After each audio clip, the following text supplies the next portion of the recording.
Ultimate life చదివేసి ఉద్యోగం సంపాదించి అమెరికాయో రష్యాయో వెళ్ళిపోయి డబ్బులు సంపాదించడం కాదు. సరదాగా ఓ జోక్ చెప్తారు. ఒక కుర్రోడు నది దగ్గరికి వెళ్ళి చెరువు దగ్గర చేపలు పడుతున్నారు. ఓ పెద్ద ఆయన వెళ్ళి, ఏమయ్యా ఏంటి ఏం చేస్తున్నావు? ఏముంది సార్, సరదాగా చేపలు పడుతున్నాను అన్నాడు. ఏడి కుర్రోడు రా నువ్వు, చేపలు పట్టవేంటి, ఏదన్నా చేయాలి అన్నాడు. ఏం చేయాలి? బాగా చదువుకో. చదువుకున్నాం. ఆ తర్వాత బాగా చదువుకుంటే ఉద్యోగం అంతే. ఆ తర్వాత ఏమన్నా మా ఉద్యోగం అంతే, మంచి పిల్లలు ఇస్తారు, పెళ్లి చేసుకుంటావు.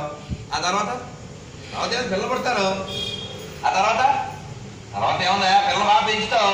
ఆ తర్వాత వాళ్ళకి పెళ్లి చేస్తావు. ఆ తర్వాత ఆ పిల్లలతో ఆడుకుంటావు. ఆ తర్వాత ఏముంది టైం దొరుకుతుంది వచ్చి చేపలు పడతావు. దానికోసం ఎన్ని చేయాలా, ఇప్పుడే పడతాను కదా. ఆ చేపలు పట్టేది ఇప్పుడే పడతాను కదండి చెరువు దగ్గర, దానికి ఇవన్నీ చేయక్కలే కదా. చాగంటి గారు జోక్ చెప్తారు. ఒరే నువ్వు శనగలు తీసుకురా, నేనేమో ఒక తీసుకొస్తానే, మన ఇద్దరం కలిపేసి ఊరుకుంటూ తిందామే. ఎలా బిల్డప్ పేరండి ఇది, స్టిల్లో చెప్తే మీరు ఒకటి ఎత్తారా రైస్ మిల్ దగ్గర ఖాళీగా ఇలా ఒకటి ఎత్తారంట. ఫ్రెండ్ ఏమో శనగలు తేవాలంట, రెండు కలుపుకుని ఊరుకుంటూ తినాలా. పైత్యమైనా అండి ఇది. అంటే వీడు కూడా ఏదో తెచ్చాడని బిల్డప్ అనగా బిల్డప్ పంపేది.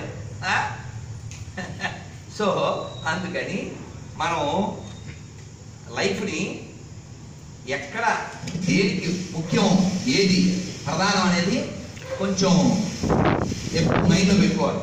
మనం ఉంటే ఏదైనా ఉంటుంది పెట్టుకోండి. We are the first. మనం బతుకుంటే వీ బికమ్ ఏ బెస్ట్. ఇందాక ఎవరో అన్నారండి, వాడు ప్రశాంత్ అన్నాడు, ఆయన జన్ముడండి అన్నాడు. ఎవరు కాదు we all born for a great cause. కారణం మీన్స్ కాదు కదా. మనందరం కూడా గొప్ప గొప్ప కార్యాలు సాధించడానికే పుట్టాము. ఎప్పుడైనా ఓడిపోవచ్చు, ఎప్పుడైనా దెబ్బలు తగలచ్చు. స్వామి వివేకానంద చెప్పారు, 100 సార్లు పడిపో, 1000 సార్లు పడిపో, తప్పు కాదు. కానీ పడ్డ ప్రతిసారి లేవపోతే తప్పు. పడ్డం తప్పు కాదు. అలాగే నిర్లక్ష్యంగా ఉండకూడదు. ఒక్క మెట్టు మీద కాలు సరిగా వేయకపోతే, స్లిప్ అయితే, అలా వెనక్కి పడిపోతే తలకాయ ఏమవుద్ది? ఇందాక అలా అయ్యేది. మధ్యాహ్నం అయితే ఇక్కడ భగవంతుడు ఉన్నాడు అనుకోండి, చెప్తున్నాను, మన చేతిలో ఉందా? మేడ మెట్లు వద్దు, ఇంటి మెట్లు 3 మెట్లు ఉన్నాయి. అది ఎక్కుతూ ఒకటి స్లిప్ అయింది, కాలు చెయ్యి వెలిగింది, 6 నెలలు మంచం మీద. ఏది ఇంటి మెట్లు, time, nothing in our hands. అందుకని ఉన్న లైఫ్ని, చిన్న లైఫ్ని ఆనందంగా గడపండి. మరి ఎక్కువ ఓవర్గా తీసుకోకండి. మన లైఫ్కి నేను మొన్న చెప్పాను, ఈ ధర్మ గారు కలిసినప్పుడు, ఏం పేరు సార్ అన్న? ధర్మ అన్నాడు. అమ్మ నీ పేరు ఏంటన్నా? శాంతి అన్నాడు. ఇది ఉంటే అది ఆటోమేటిక్గా వస్తుంది. ఏమిటది? ధర్మం ఉంటే శాంతి వస్తుంది ఆటోమేటిక్గా. అదవుతుందా? షాప్లో కొనలేం కదండి పీస్. అందుకని ఏం చెప్పారు త్యాగరాజు గారు? శాంతము లేక సౌఖ్యము లేదు. శాంతం కావాలి. ఆ ప్రశాంతతని మనం ఎలా సంపాదించగలమంటే, అల్టిమేట్ డబ్బులు కాకుండా ఉంటే సంపాదించగలము. అల్టిమేట్ ఏం కాకూడదు? కాగితాలు కాకూడదు. ఒక అతను బాగా డబ్బులు సంపాదించాడు, మనుషులందరినీ పోగొట్టుకున్నాడు, ఎవ్వరూ రాలేదు ఆయనతో. ఆ డబ్బులు తెచ్చాడా? మనుషులు సంపాదించాలా, మనీ సంపాదించాలా? మనీ పెట్టి మనుషులు కొనలేము. మనని మనలా ప్రేమించగలిగే వ్యక్తుల్ని, మన గుణాన్ని చూసి ప్రేమించగలిగే వ్యక్తుల్ని మనం సంపాదించాలి.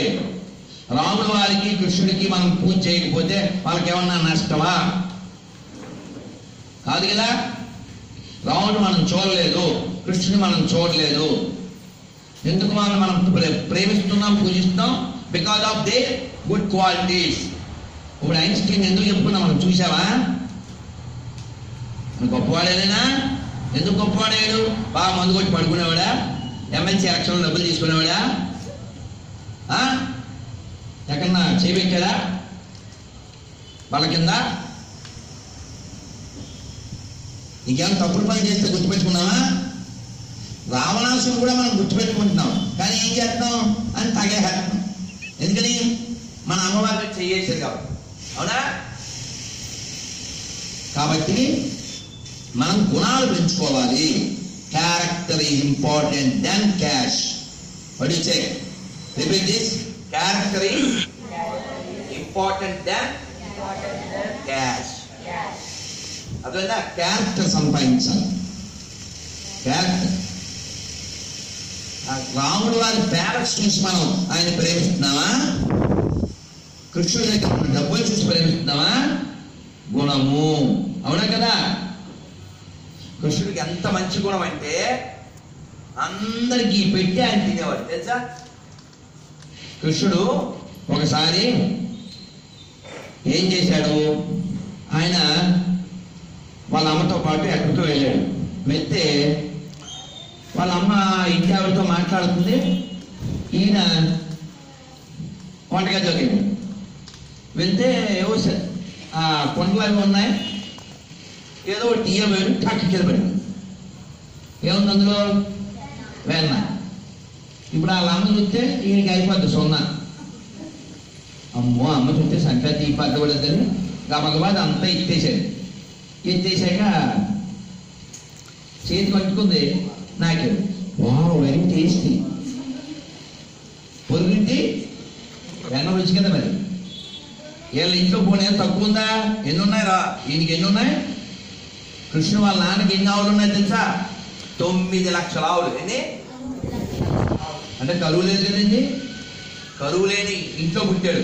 పోనీ ఈ కృష్ణుడు ఎవరి అవతారం అండి? విష్ణుమూర్తి ఎక్కడ పడుకుంటాడండి? శేషనాగు. శేషనాగు ఎక్కడ ఉంటుందండి? ఏ సముద్రం? ఏ సముద్రం? మిల్క్ వాషన్. ఇది కరువు అండి. వేమన సెటర్ వేసాడు కృష్ణుడి మీద. ఏమని తెలుసా? పాల సముద్రంలో పడుకున్నాడు కూడా పక్కింటి వాళ్ళు వెంట వచ్చి అన్నాడు. పాల నది కాదు అది, ఏంటి? పాల సముద్రం. ఒక హిందీ ఉపన్యాసంలో ఎంత బాగా చెప్పారంటే, పాల సముద్రం ఉందా లేదా అని చాలా మందికి డౌట్ ఉంది, కానీ ఎన్ని కోట్ల మంది తల్లులు పిల్లలు పుట్టగానే పాలిస్తున్నారు. సప్లై ఎక్కడి నుంచి వస్తుందండి? సముద్రం నుంచి కాకపోతే. ఎంత గొప్ప అనాలిసిస్ అండి. భగవంతుడు ఇవ్వకపోతే ఎలా వస్తుందండి? ఇప్పుడు పుట్టగానే పిల్లోడు వెతుక్కుని అమ్మ దగ్గర పాలు ఎలా తాగుతున్నాడు? నేర్పించారా వాడికి? స్కూల్ పంపించారా? అక్కడ పాలు ఉన్నాయని ఎవరు చెప్పారు? ఆ పాలు ఏర్పాటు ఎవరు చేశారు? అందుకే అందరికీ నేను చెప్పేది ఏంటంటే, ఒక చిన్న పుస్తకం ఏ గొల్లపూడి షాపు వాళ్ళని దొరుకుతుంది, తెచ్చుకోండి. పుస్తకం పేరు నరసింహ శతకం. శ్లోకాలు పిల్లలకు నేర్పించండి, ఎంత బాగుంటాయో తెలుసా? వచ్చా? ఉందా? బలే బలే. ఏం చదువుతున్నారా? 9th class. ఇంకా అలాంటి వస్తున్నాయా? ఏ స్కూల్ అది? అయ్యో, వాళ్ళకి దండం పెట్టా. ఒకసారి చదువుకుంటున్నాం. ఇప్పుడు అన్ని 10 స్కూల్లో కదా అనుకున్నా. ఇలాంటివి కూడా ఉన్నాయా? గ్రేట్. ఓ పద్యం వస్తే బాగుంది, చెప్తా. ఆయన పుణ్యాత్ముడు, స్కూల్ మంచిది కాదు. ఆ మాస్టర్ పేరు చెప్పు. అది ఇప్పుడు ఎడ్యుకేషన్ సిస్టమ్ సమానాశం అయిపోబట్టే కదా పిల్లలు పోరంబోకులు అయిపోయి ఓల్డేజ్ హోమ్లు పెరిగిపోయి ఇప్పుడు వస్తుంటే కూడా ఇక్కడెక్కడో చూశారు ఓల్డేజ్. అవునా? చంద్రదేవ స్వామి వారు ఎక్కడో ఓల్డేజ్ హోమ్ ఇనాగ్రేషన్కి వెళ్ళి మాట్లాడుతూ చెప్పారు, ఏమని? త్వరలోని ఓల్డేజ్ హోమ్ మొట్టపడిపోతే బాగుండు అన్నారు. అంటే దాని అర్థం ఏంటి? అయిపో కొట్టం కావే గచ్చని తీసుకోవాలి. మళ్ళీ చెప్పింది పిల్లలందరూ తల్లిదండ్రులు బాగా చూసుకోవాలి. అద్భుతం, అద్భుతం. చూసారా? వాళ్ళ స్కూల్లో అదేమో మ్యాండేటరీ కాదు నరసింహ శతకం. అలా మేస్టారు పిల్లల్ని ఎడ్యుకేట్ చేయడం కోసం విశ్వనాథ శర్మ గారా పుణ్యాత్ముడు. ఈ పుణ్యకర్మ అలా బాగుంది కదా శర్మ గారు వచ్చింది మరి అంతే కదా. అందులో పద్యం ఎంత బాగుంటుందంటే, అడవి పక్షులకెవ్వడాహారమిచ్చెను, మృగజాతికెవ్వడు మేత పెట్టే, పశులకెవ్వడొసెగ పచ్చి పూరి, పరులకెవ్వడొసెగ బరగ పాలు, జీవకోట్లను పోషింప దాత నీవెగాక వేరొకడు లేడయా. భూషణ వికాస శ్రీ ధర్మపుర నివాస దుష్ట సంహారణ దురిత